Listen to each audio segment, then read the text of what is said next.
Welcome back po sa aking munting channel, Mr. Ukol. Nandito na naman po ang inyong lingkod para magbigay ng tips at giya. Para po sa araw ng Biyernes, August 15. August 15, payday po.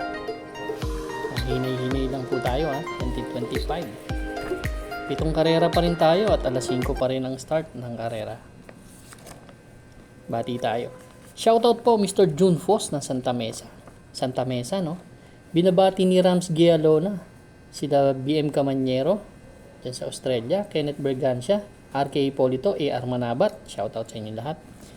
Shoutout din kay Dave Roland and Danny, sa Butik OTB, Muntinlupa, binabati kay ni Rodilio Tabernilla, kay Boss Hill Manzano, kay Second Munsod.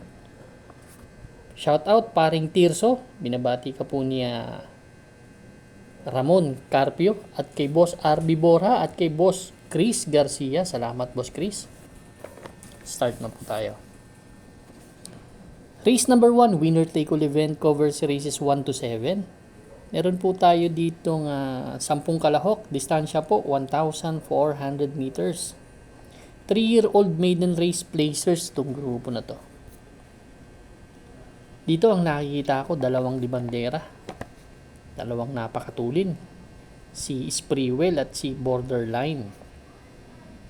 So mas gusto ko yung post position ni Borderline, then tsaka yung mga nakakalaban, no?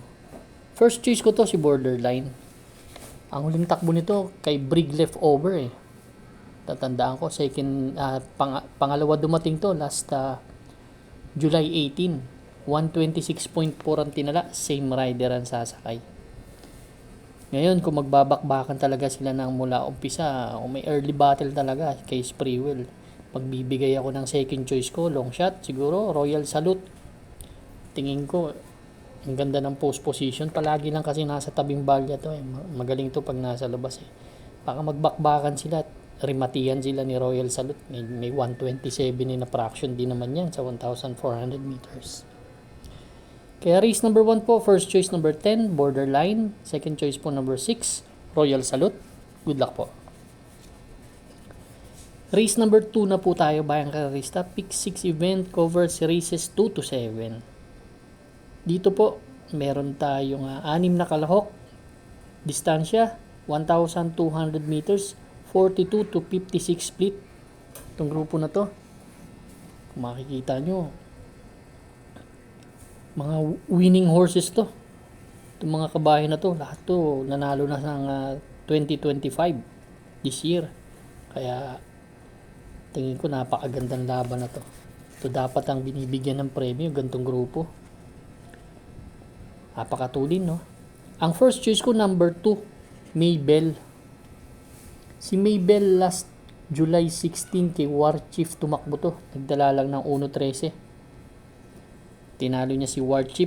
Medyo magaling din yung tinalo nito si Maybell. Ang gusto ko lang dito, may tulin at may remate. So yun ang nakikita ko dito sa laban na to, no?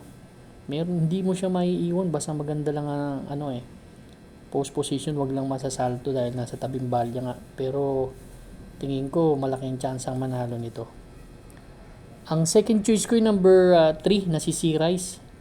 May 1-11 kasing tinala ito nakaraan, no? Napakatulin, ang layo na nalo. So kung mauulit niya dito at walang makasunod, tingin ko may tsamba pa rin. Ang third choice ko po yung number 5, nagbabalik yung butis na si Buntay Shore. Galing sa panalo to last August 1. Tinalo nito si Morning After, nagtala ng 1.12 from JB Hernandez to OP Cortez. Ito naman kabayo na to malaking kabayo naman to, kaya hindi indahin yung mga palit-palit hineti dito. Basta nasa kondisyon to, may chance ang manalo. Kung may capital pa bakit ba hindi all? Pero ako, race number 2 ang first choice, entry number 2 Maybell, second choice po number 3 Sea Rice, third choice number 5 Buntay Shore. Good luck po. Race number 3 na po tayo, bayang karerista.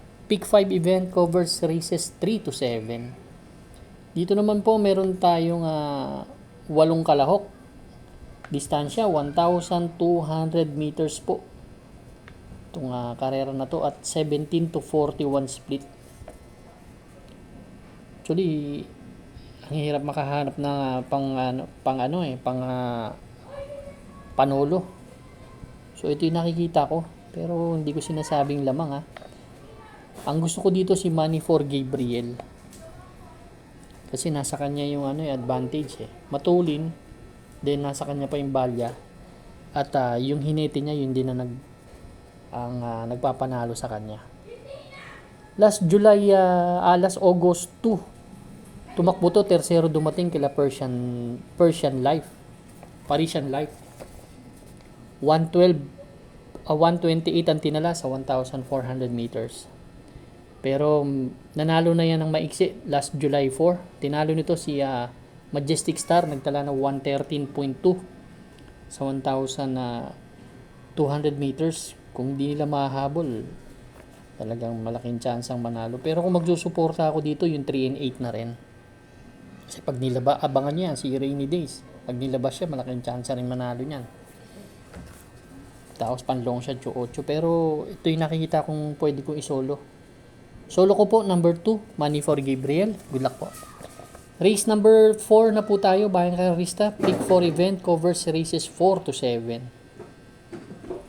Dito naman po, meron tayong 8 kalahok ulit. Distance, 1,200 meters. 17-41 split ulit itong grupo na to.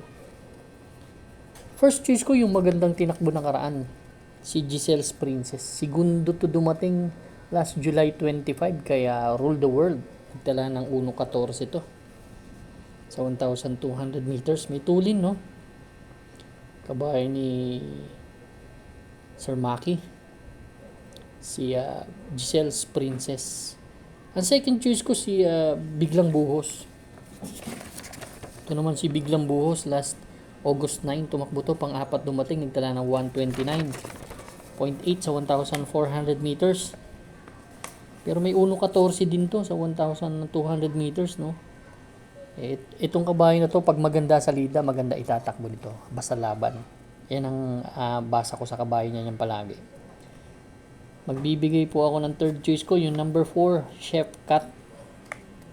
Si Chef Cat naman, may 1.14.4 din, no?